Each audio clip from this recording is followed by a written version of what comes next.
Why are people surprised that Nintendo doesn't actually make Pokemon Go?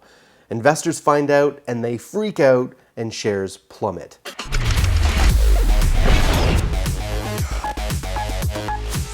You've probably read the stories about Nintendo's market cap doubling in the wake of the global phenomenon that is Pokemon Go.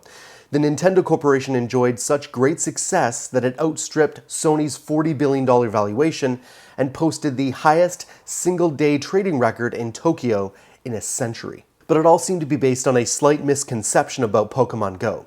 You see, Nintendo doesn't actually make Pokemon Go. When its investors finally realized this fact over the weekend, they freaked out, dumping Nintendo stock and shedding over $6 billion in less than a day. This is actually pretty comical because people generally should know that big brand companies often don't make the product that they're mostly known for. Nike, for example, doesn't actually make Nike shoes. No, they outsource that to other companies, usually using child labor. Apple doesn't make the iPhone. They're the idea generator, they do the design, but they outsource that to Foxconn.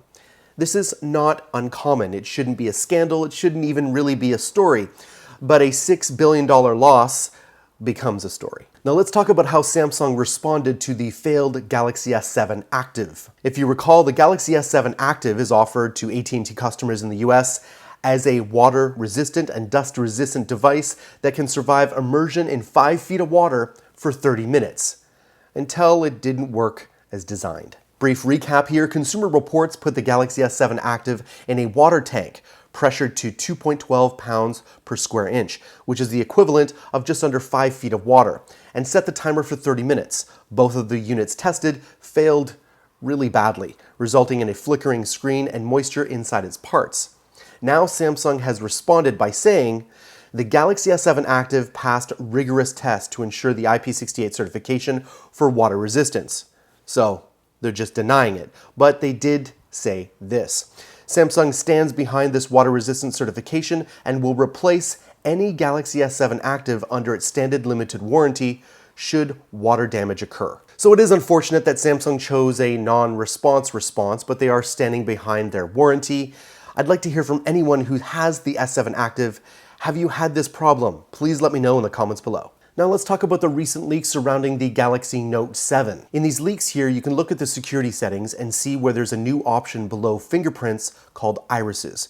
The disclaimer runs through the limitations of the iris unlock feature, which is painfully long, especially if you were hoping to use them while wearing glasses or contacts or in low light conditions. If so, you're going to have a problem. But as we saw in the leaked video a while back, in the right conditions, the Note 7 iris scanner is very fast indeed. To set it up, all you need to do is position the phone 25 to 30 centimeters from your face with your eyes in the on-screen circles and let the front-facing scanner register your iris. Other screenshots show the S Pen Air command menu, including familiar options like Screen Write, S Note, Smart Select, and Action Memo. But there's also a new option, Glance. You can also record sections on the screen and create GIFs on the fly. You might recall a while back how Kurt McCaster, the CEO of Cyanogen, claimed that his company was going to, and I quote, put a bullet through Google's head. Now they have laid off 30 of their staff. That's 20% of their total staff, following an extended executive retreat. The majority of those losing their jobs are on the OS side of things, putting the future of Cyanogen's vision of a Google-less Android in question. But there are rumors floating around that Cyanogen is going to pivot to creating individual apps.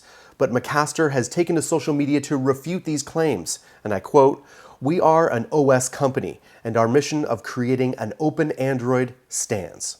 He confirmed the previous reported layoffs, explaining that, quote, "startups and disruption are brutal." Well, Kurt, it's also brutal to have to eat your own words.